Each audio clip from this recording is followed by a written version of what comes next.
আজকে ডায়ালিসিসের ক্রাইসিস বাংলাদেশে, মানুষ ডায়ালিসিস নিতে পারে না, গরিব মানুষের রাস্তায় রাস্তায় ঘুরে বেড়ায়। তাহলে স্বাস্থ্য সুরক্ষা আইনটা করতে পারলে রুগীরাও ভালো সেবা পাবে, চিকিৎসকরাও ভালো থাকবে। আমি কথা কম কাজ বেশি এতে বিশ্বাস করি। আপনাদের যে সমস্যাগুলো শুনলাম তার একটাই সমাধান, যে আমরা যদি হাসপাতালটাকে সংস্কার করতে পারি, এছাড়া আর কোনো সমাধান নাই। কারণ আপনাদের আগ্রহ আছে, আপনাদের ইচ্ছা আছে, আপনাদের কথাই আমি বুঝতে পারছি। সুতরাং আমার মনে হয় আমরা যত দ্রুত, আমি বলছি আমাদের পরিচালক মহোদয় এবং আমাদের অধ্যক্ষ দুইজনেই কিন্তু এই মেডিকেল কলেজের ছাত্র, এটাও কিন্তু একটা অ্যাডভান্টেজ। আমি চিটাগাঙে গেছিলাম, চিটাগাঙে কিন্তু চিটাগাঙের যে ডাইরেক্টর প্রিন্সিপাল তারা চিটাগাং মেডিকেল কলেজের ছাত্র। ন্যাচারালি ছাত্র থাকলে তাদের একটা আলাদা সফট কর্নার থাকবে, যেন আমার চিটাগাং মেডিকেল কলেজের ভর্তি আছে, এটা খুব স্বাভাবিক।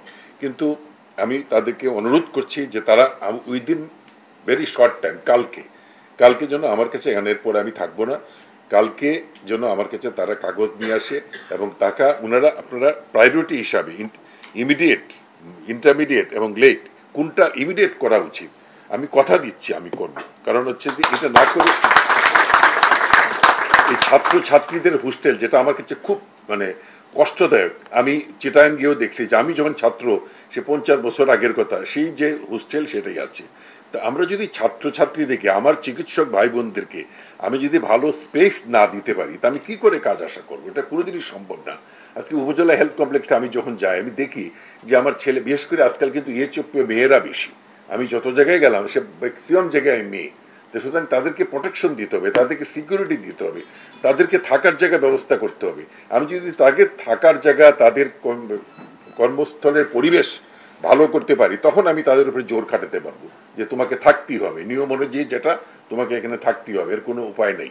সুতরাং কিন্তু আমাকে আগে এগুলো দেখতে হবে। আমি এই মাত্র শুরু করলাম, এই জুলাই মাসে আমাদের অর্থবৎসর শুরু হয়। আমি আজকেই, এটা তো এইচইডি দেখে না, এইচইডির যে চিফ ইঞ্জিনিয়ার সাহেবকে ডাকবো, পিডব্লিউডির দুইটি, আমরা যত দ্রুত, আমার মনে হয়, কারণ যে সমস্ত পুরনো বিল্ডিং, এগুলো আমরা যদি সংস্কার না করি, উপরওয়ালা মাফ করুক, যে কোনো সময় যে কোনো একটা দুর্ঘটনা, এবং এর দায়িত্ব কিন্তু আমাদের সবার উপরে পড়বে, কেউ বাদ যাবে না। তো আমরা চেষ্টা করব, আমি পরিচালক মহোদয় এবং অধ্যক্ষ মহোদয়, আপনাদের যা যা, যে নতুন একাডেমিক বিল্ডিংটা হয়ে গেছে, এইটা তো চালু করা যায়, এটা কেন চালু করা যাবে না? আমি জানি না এটা কোথায় বাধা কি, আমার কাছে কাগজপত্র নিয়ে আসেন, আমি প্রায়োরিটি হিসাবে আমি কাজ করব। আমি মাননীয় প্রধানমন্ত্রীকে একটা কথা দিয়েছি, যে আমি আমার চিকিৎসক ভাইদের জন্য, ভাই বোনদের জন্য সব করব, ও তারা সার্ভিস দিব, কিন্তু তাদের সুযোগ সুবিধা আপনাকে দেখতে হবে। আমি কিন্তু যখন এই ইন্টার্নিদের ভাতা যখন বাড়ানোর ব্যাপারে আমি ওনার কাছে আমার ফাইলটা আমি নিজে হাতে করে নিয়ে গেছি। আমি যখন ওনার রুমে ঢুকলাম, উনি দেখে আশ্চর্য হলেন, তুমি ফাইল নিয়ে চলে আসছো। আমি বললাম যে এই হলো ঘটনা। উনি কিন্তু জানতেন না। সুতরাং আমরা যদি মাননীয় প্রধানমন্ত্রীকে সঠিক তথ্যটা দেই, তাহলে কিন্তু কাজ হবে। ওনার কাছে অনেক সময় ভুল তথ্য যায়, সুতরাং সেই জন্য উনি অনেক কিছু জানেন না। আমি ওনাকে বলছি যে আমার চিকিৎসক ভাই বোনদের কাছ থেকে আমি কাজ আদায় করব, কিন্তু তাদের পরিবেশ, তাদের সব কিছু আমাদেরকে দেখতে হবে। এই কিছুদিন আগে আমাদের ডিজি মহোদয়রা ছিলেন, আমরা মাননীয় প্রধানমন্ত্রীর সাথে একটা রুদ্ধদ্বার মিটিং করছি এই হেলথ সার্ভিসকে নিয়ে। উনি কিছু নির্দেশনা দিয়েছেন এবং উনি খুব পজিটিভ, তাই না? এবং উনি বলছেন যে আমরা এই স্ট্যান্ডার্ড সেট আপ থেকে শুরু করে যা যা করা, কিন্তু একটা বিষয়ে উনি বলছেন খুব কড়াভাবে, যে যাকে যেখানে বদলি করা হবে তাকে সেখানে থাকতে হবে, এবং সেই বদলিটাও কিন্তু আমাকে দেখতে হবে। আমি কারো প্রতি অন্যায়ভাবে, যে কেউ এতদিন ধরে গ্রামে আছে গ্রামেই রেখে দিলাম, এটা যেন না হয়। এইটা আমাদেরকে দেখতে হবে। যে বাইরে কাজ করে তাকে একটা সুযোগ দিতে হবে ঢাকায় কাজ করার, ঢাকায় যারা অনেকদিন ধরে আছে তাদেরকে বাইরে যাওয়ার। যাই হোক, আমি মনে করি যে প্রত্যেকটা মেডিকেল কলেজে একটা মেডিকেল আমাদের জন্য একটা শিক্ষার সবচেয়ে বড় বিদ্যাপীঠ। আমরা যদি ভালো চিকিৎসক তৈরি করতে হই, তাহলে আমাদেরকে মেডিকেল কলেজগুলোকে স্বাবলম্বী করতে হবে। এই যে রোগীর চাপ আপনারা দেখেন, এই চাপটা কেন? চাপটা হচ্ছে যে বাইরে ডিস্ট্রিক্ট হাসপাতাল, উপজেলা health complex, community medical center, union সেন্টারকে আমরা স্বাবলম্বী করতে পারিনি।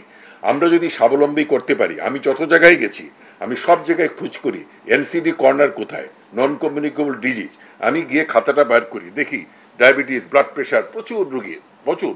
এই রোগগুলোকে যদি মানুষগুলোকে চিহ্নিত করে তাদেরকে ঔষধ দেওয়া যায় ডায়াবেটিসের, ব্লাড প্রেশারে, তাহলে তো বড় বড় রোগ হবে না, বড় বড় স্পেশালাইজড হাসপাতালের দরকার হবে না। আজকে ডায়ালিসিসের ক্রাইসিস বাংলাদেশে, মানুষ ডায়ালিসিস নিতে পারে না, গরিব মানুষের রাস্তায় রাস্তায় ঘুরে বেড়ায়। তা আমি যদি ওইখানে জোর দিতে পারি, এনসিডি তে আমরা যদি মানুষকে সেবা দিতে পারি, ওইখানে পর্যাপ্ত পরিমাণে ঔষধ রাখতে পারি, ওইখানে যদি ডিজিটাল এক্সরে মেশিন রাখতে পারি, আলট্রাসোনোগ্রাম রাখতে পারি, তাহলে তো আমরা মনে করি যে একটা চাপ কমাতে পারবো। আজকে মেডিকেল কলেজগুলো তো শুধু সেবা না, এখানে তো পড়াশোনা করতে হয়, রিসার্চ করতে হয়, সব কিছু। তো সুতরাং আমি তো দেখি আমার ছেলেমেয়েরা, বিশেষ করে ইয়াং ছেলেমেয়েরা যেভাবে ওয়ার্ডে কাজ করে, এটা তো মানে মানে এটা আমার মনে হয় না পৃথিবীর আর কোনো দেশে এত কষ্ট করে, এত সিনসিয়ারলি কাজ করে। বিশেষ করে গাইনি অবস্টেটিকে আমি দেখি, আমি ঢাকা মেডিকেলে দেখছি, এখানেও মেয়েরা নীল ডাউন হয়ে রুগীদেরকে স্যালাইন দিচ্ছে। এটা তো একটা, তাদেরকে তো ধন্যবাদ দিতে হয়, প্রশংসনীয় কাজ। তো যাই হোক, আমি কথা বেশি বাড়াবো না। আমি যাওয়ার সময় কোনো এক জায়গায় ঢু মারবো, আমি বলবো না কোথায় যাব, কিন্তু আমি এক জায়গায় যাব। তো এটা যাওয়ার সময় আমি, এটা যাওয়ার একটাই উদ্দেশ্য, না বলে এটা কোনো, আমি শুনেন, আমি একটা কথা, এখানে সাংবাদিক ভাই বোনেরা আছে, আমি একটা কথা বলি, আমি কিন্তু কোনো জায়গায় অভিযান করতে যাই না। অভিযান শব্দটা হচ্ছে যারা জঙ্গি ধরতে যায়, আমি যাই পরিদর্শনে। পরিদর্শন মানে কি, আমার হাসপাতালটা কিরকম আছে দেখতে, আমার চিকিৎসকরা কাজ করছে কিভাবে, তাদের সুযোগ সুবিধা, রুগীরা সেবা পাচ্ছে কিনা। আমার ডাক্তারদের যেরকম প্রোটেকশন দেওয়ার দায়িত্ব, আমার কিন্তু রুগীদেরও প্রোটেকশন দেওয়া, এটা আমার দায়িত্ব। সেই জন্য আমি স্বাস্থ্য সুরক্ষা আইন নিয়ে খুব তোড়জোড় করে কাজ চালাচ্ছি। আর যেন অন্তত আগামী সংসদে যদি আমি এটা ধরতে পারি, তাহলে একটা মানে স্বাস্থ্য সুরক্ষা আইনটা করতে পারলে রুগীরাও ভালো সেবা পাবে, চিকিৎসকরাও ভালো থাকবে।